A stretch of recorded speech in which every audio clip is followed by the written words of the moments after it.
রাম মন্দির ইস্যুকে হাতিয়ার করে ময়দানে বঙ্গ বিজেপি। ঘর ঘর যাত্রা করে তারা আরও মানুষের কাছাকাছি পৌঁছানোর চেষ্টা করছে। ভোটের বাজারে বিজেপিকে হুঁশিয়ারি দিচ্ছে শাসক দলের নেতারা। আবারও বেলাগাম উত্তরবঙ্গ উন্নয়ন মন্ত্রী উদয়ন গুহ। শীতলকুচির সভা থেকে হুঁশিয়ারি। কোচবিহারে তৃণমূলের কার্যালয় ভাঙলে বিজেপির সব কার্যালয় ভেঙে গুড়িয়ে দেওয়ার হুঁশিয়ারি উত্তরবঙ্গ উন্নয়ন মন্ত্রী।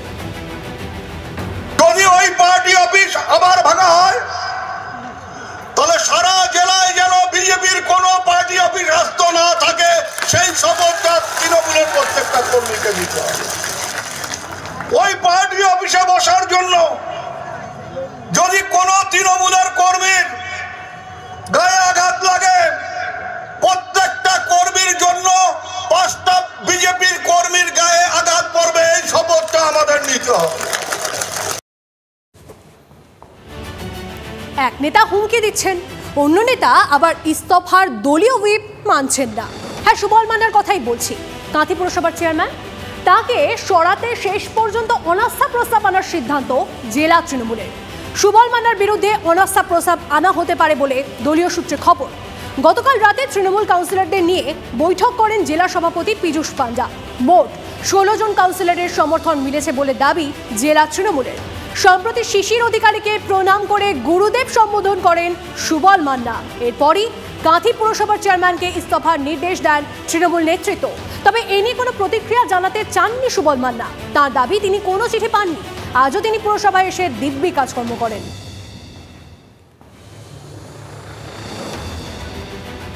কিছু বলবেন?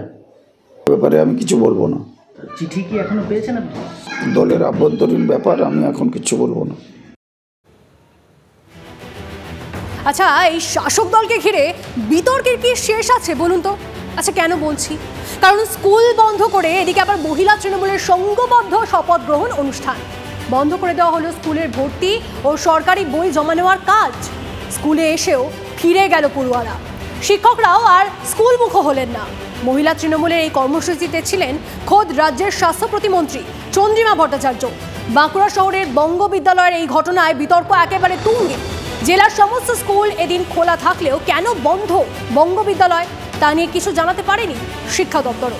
জেলা স্কুল পরিদর্শক স্কুল বন্ধের বিষয়ে খোঁজ নিয়ে দেখার আশ্বাস দিয়েছেন। বিনা নোটিশে বঙ্গ বিদ্যালয় বন্ধ রাখার অভিযোগ এনে ঘটনার কড়া নিন্দা করেছে বিজেপি। যদিও তৃণমূলের দাবি, স্কুল বন্ধ রয়েছে, তাই স্কুল কর্তৃপক্ষের অনুমতি নিয়েই এই কর্মসূচি করা হয়েছে। একই মত মন্ত্রী চন্দ্রিমা ভট্টাচার্যেরও। তবে প্রশ্ন উঠছে, শাসক হলে কি যা খুশি তাই করা যায়? স্কুলে এসেছিলাম একটু। স্কুলে এসে কি দেখলে? স্কুলে এসে দেখলাম কিছু একটা মনে হয় স্কুলে আছে, সে না আছে, বই জমা দিতে পারলাম না। বই জমা দেওয়ার জন্য এসেছিল? হ্যাঁ, ভর্তি হওয়ার ছিল বাচ্চারা। কি বলছে? ওর সেন নেই তো, চলে গেছে, বাড়ি চলে গেছে। 6টা থেকে 9টা পর্যন্ত টাইম, কালকে আবার আসবে। ভর্তির ডেট ছিল? হ্যাঁ ছিল। সরকারি স্কুল যেখানে আজকে কোনো নোটিশ ছাড়া স্কুল বন্ধ হলো, এই যে এখানে ছেলে মেয়েরা যারা পড়াশোনা করে, এদের ভবিষ্যৎ কোথায় যাচ্ছে, কোন জায়গায় গিয়ে দাঁড়াচ্ছে? আর আজকে রাজ্যের একজন মন্ত্রী আসছেন, তাহলে কি করে এই দায়িত্ব জ্ঞানহীনের মতন রাজ্য সরকার যে কাজ করছে, যত নিন্দা জানায় তা কম। স্কুল বন্ধ করে তো হয়নি, স্কুল অলরেডি বন্ধ ছিল। আমরা স্কুল বন্ধ ছিল, আমাদের হেডমাস্টার মশাইয়ের কাছে আমরা কথা বলেছিলাম, তিনি বলেছিলেন যে হ্যাঁ আমাদের স্কুল বন্ধ। আমরা খবর নিয়ে দেখেছি স্কুল 29 তারিখে ওনারে পূর্ব ঘোষিত ছুটি। না, স্কুল বন্ধ আছে, আমি জেনে নিয়েছি। ছুটি, ছুটি আছে। স্টুডেন্টরা এসেছিল স্কুলে অ্যাডমিশন নিতে। অ্যাডমিশন আলাদা জিনিস, অ্যাডমিশন আর স্কুল চলাটা এক নয়। কিন্তু একটা অফিস খোলা থাকতে পারে, কিন্তু স্কুল চলছে বলছেন আপনি তা নয়। স্কুল বন্ধ কেন বা বন্ধ আছে এই ধরনের কোনো আমার কাছে ইনফরমেশন নেই। বিষয়টা যখন আপনারা বললেন, তাহলে আমাকে একটু খোঁজ নিয়ে দেখতে হবে, তাহলে বুঝতে পারবো যে কেন বন্ধ আছে। সত্যি আমজনতার হয়েছে সমস্যা। মূল্যবৃদ্ধি, রেশনের দুর্নীতির দায়ে এমনিতেই প্রাণ ওষ্ঠাগত, আর তার সঙ্গে এবার রেশন দোকানও বন্ধ। 2রা জানুয়ারি থেকে সেটাই হতে চলেছে। আন্দোলনে পথে নেমে গোটা দেশের রেশন ডিলারদের সংগঠন, একাধিক দাবি তাদের। বলছেন মানুষের জন্যই নাকি এই আন্দোলন, কিন্তু যে মানুষের জন্য আন্দোলন, সেই মানুষই যে বিপাকে পড়বে তার বেলা।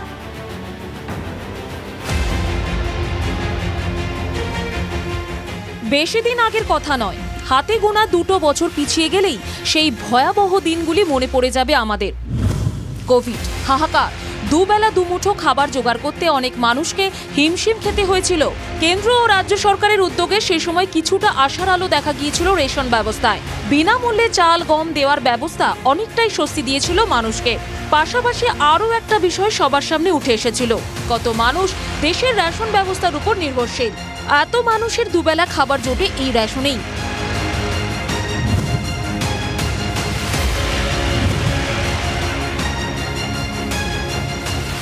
কিন্তু নতুন বছরের শুরুতেই ধাক্কা খেতে চলেছেন সাধারণ মানুষ। 2 জানুয়ারি থেকে অনির্দিষ্টকাল হরতাল, বন্ধ থাকবে রেশন দোকান।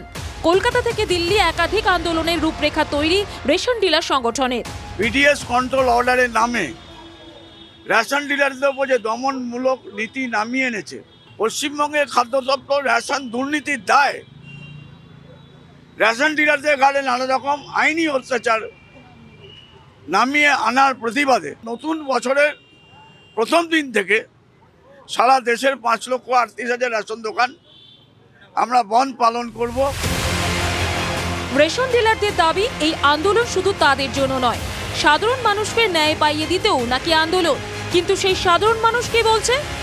কোনো ইনকাম নাই, আর আয় উন্নতি খুব কম। দেশের যা পরিস্থিতি তাতে আমাদের রেশন বন্ধ হয়ে গেলে আমরা খুবই বিপদে পড়ে যাব। আমরাও নির্ভরশীল, ফলে রেশন দোকানে যদি ধর্মঘট হয় তাহলে সাধারণ মানুষ ভুগবে। আমাদের দেশের মোটামুটি 75% লোক রেশনের উপর ডিপেন্ডেন্ট, সুতরাং তাদের ক্ষেত্রে ব্যাপারটা সমস্যাদায়ক হবেই। তবু আন্দোলনের ইস্যুগুলোকে দেখতে হবে যে কিসের বেসিসে আন্দোলনটা হচ্ছে। এখন এই ধর্মঘটটা কতদিন ধরে চলবে সেটারও তো অনির্দিষ্টকালে যখন বলেছে, তো সেটা তো আলটিমেট সমস্যা তো পড়বে, সবাই সাধারণ মানুষের সমস্যা পড়বে। রেশন দোকানের নামের কার্ডের কোথায় পাঠিয়ে দিয়েছে, যার বাড়ি যেখানে তার থেকে 1 সময় পাঠিয়ে দিয়েছে। কি করছে এইসব? রেশন নিয়ে গত কয়েক মাস ধরে এ রাজ্যে নানা জটিলতা রয়েছে। জটিলতা থাক, কিন্তু রেশন ব্যবস্থার উপরে নির্ভর করে দুবেলা দুমুঠো অন্ন মুখে তুলে নেন এ রাজ্যের বহু মানুষ। আর রেশন দোকানগুলো যদি টানা ধর্মঘট করে তাহলে সেই মানুষগুলোর ভবিষ্যৎ কি হবে, সেই প্রশ্নের উত্তর অবশ্য অজানা। ক্যামেরায় সুদীপ গুছাইতের সঙ্গে প্রদীপ্তকান্তি ঘোষ, TV9 বাংলা।